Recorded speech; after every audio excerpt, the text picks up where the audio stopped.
They're not lonely. They're free. That's the part no one wants to admit. The growing number of men who are walking away from relationships aren't doing it because they've failed with women. They're doing it because they've seen behind the curtain, and what they found there changed everything. For generations, men were told that their worth depended on being needed. A good man provided, protected, built a family, sacrificed his dreams for stability. But somewhere along the way, that deal broke. The modern man watched his father lose everything in divorce court. He saw his friends drained by relationships that demanded emotional labor but offered little peace. He watched women leave men who gave them everything.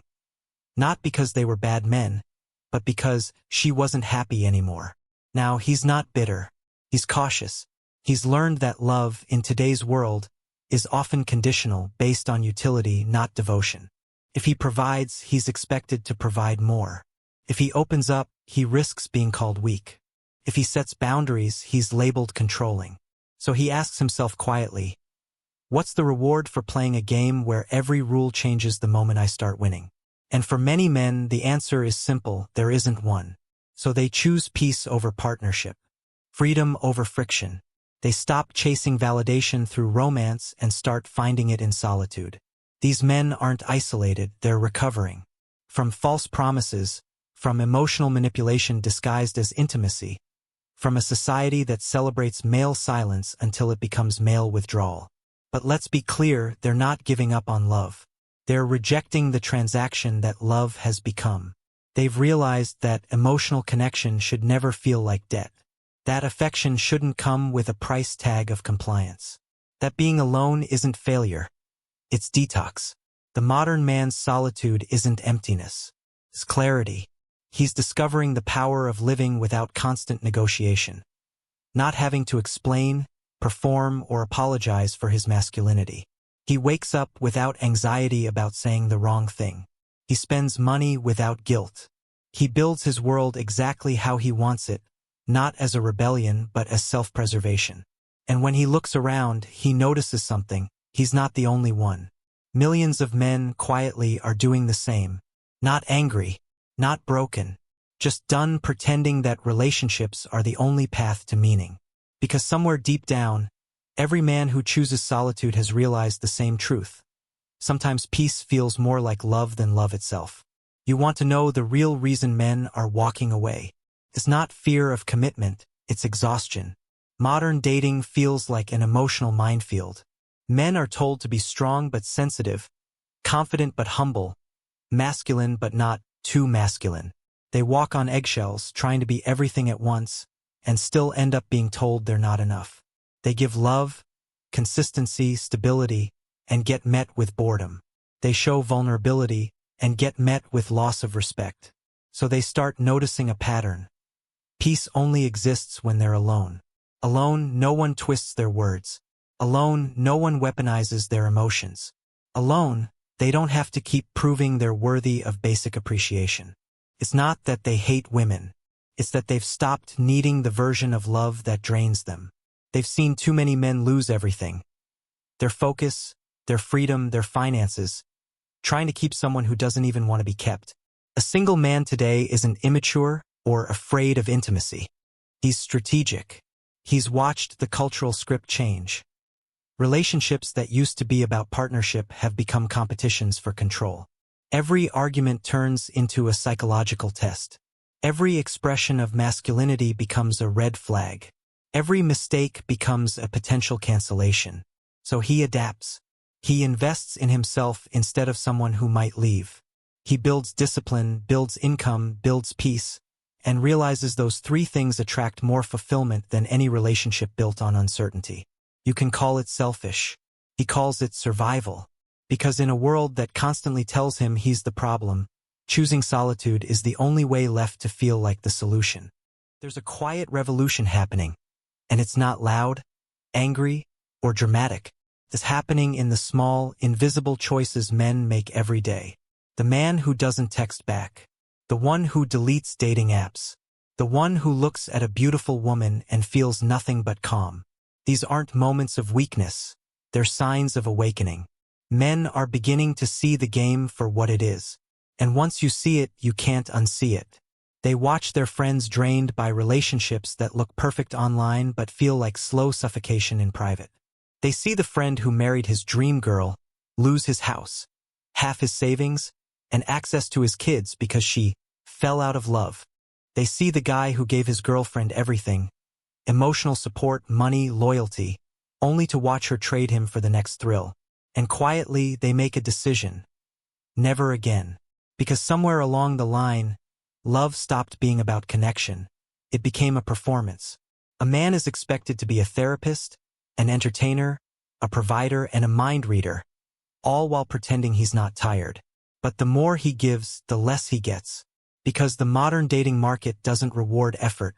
It rewards mystery and emotional scarcity. He realizes that in today's world, the man who chases loses. The one who prioritizes peace wins.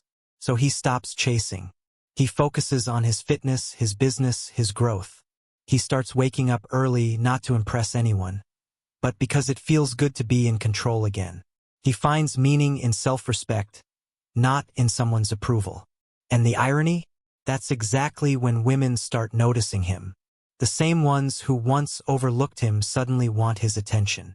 Because nothing is more attractive than a man who doesn't need validation. But now he's different. He's polite but detached, kind but distant. He's learned that peace costs too much to give it away cheaply.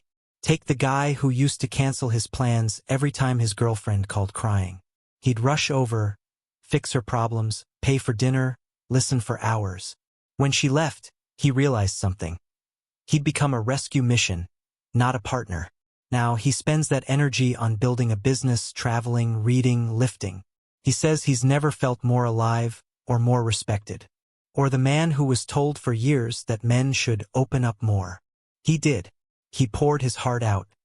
His fears, his dreams, his insecurities. Only for it to be used against him in every argument. Now he talks less. Not because he's cold, but because he's learned that not everyone deserves access to his soul. Men are not becoming heartless. They're becoming careful. They've realized that peace of mind is the new currency, and relationships, more often than not, demand them to go bankrupt for it. There's another layer to this. Society keeps telling men that if they don't settle down, they'll grow old and lonely. But men are starting to look around and ask, lonely compared to what? Compared to staying in a relationship where they're constantly blamed? Compared to walking on eggshells in their own home? Compared to losing everything in a divorce they didn't want? They're beginning to understand something radical. Solitude isn't loneliness when your life is full. It's freedom.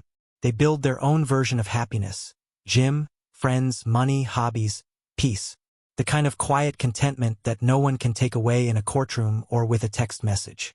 It's not that men don't want love anymore, they just refuse to die for it. They want connection but not chaos. Respect, not role reversal. Loyalty, not manipulation disguised as communication. And the truth is, many women can't see that this shift isn't about hate. It's about exhaustion. It's not that men stopped loving women. It's that they stopped loving themselves last. So when a man now says, "I'm better off alone," he doesn't say it with bitterness, he says it with relief. Because for the first time in his life, he means it. For ChatGPT, Chat for why men are increasingly choosing a single life. There comes a point when silence starts feeling better than conversation. When solitude. There comes a point when silence starts feeling better than conversation. When solitude feels lighter than partnership. When peace feels richer than love. That's where many men have arrived. Not out of anger, but out of clarity. After years of being told they're emotionally unavailable, men started asking why. And what they discovered wasn't a lack of emotion, it was self-preservation. They were tired of explaining every word, defending every boundary, and apologizing for wanting simplicity. Tired of being told that love means compromise, when compromise started to look a lot like self-erasure. Today's man has learned that giving up himself to make it work doesn't make him noble. It makes him disappear. So he's done disappearing. He's no longer chasing someone to fill the silence. He's using that silence to rebuild his voice. He's learning that solitude isn't a punishment. It's a classroom. Alone, he finds out what he believes, what he wants, what actually brings him joy. And in that discovery, he becomes dangerous. Not in the way society fears, but in the way that independence always is. Because a man who doesn't need love can finally choose it for the right reasons. He's not choosing single life because he hates women. He's choosing it because it's the first time he's been allowed to exist without performance. No filtered emotions. No forced softness. No guilt for being ambitious, logical, or independent. Just being. He watches others still running in circles, chasing validation through relationships, begging affection from people who only half want them, and he feels free. Because he knows what it's like to build peace from nothing. To sit in an empty apartment and feel more whole than he ever did in a crowded marriage bed. And maybe one day he'll meet someone who brings peace instead of pressure. But until then, he's not waiting. He's living. Because men are starting to understand something revolutionary. They don't have to sacrifice their sanity to prove they can love. They don't have to destroy themselves to be worthy. They don't have to be half a man to make someone else feel whole. So when you see a man choosing a quiet life, don't pity him. Don't call him lonely. Understand this, he's finally stopped negotiating for peace he can now afford on his own.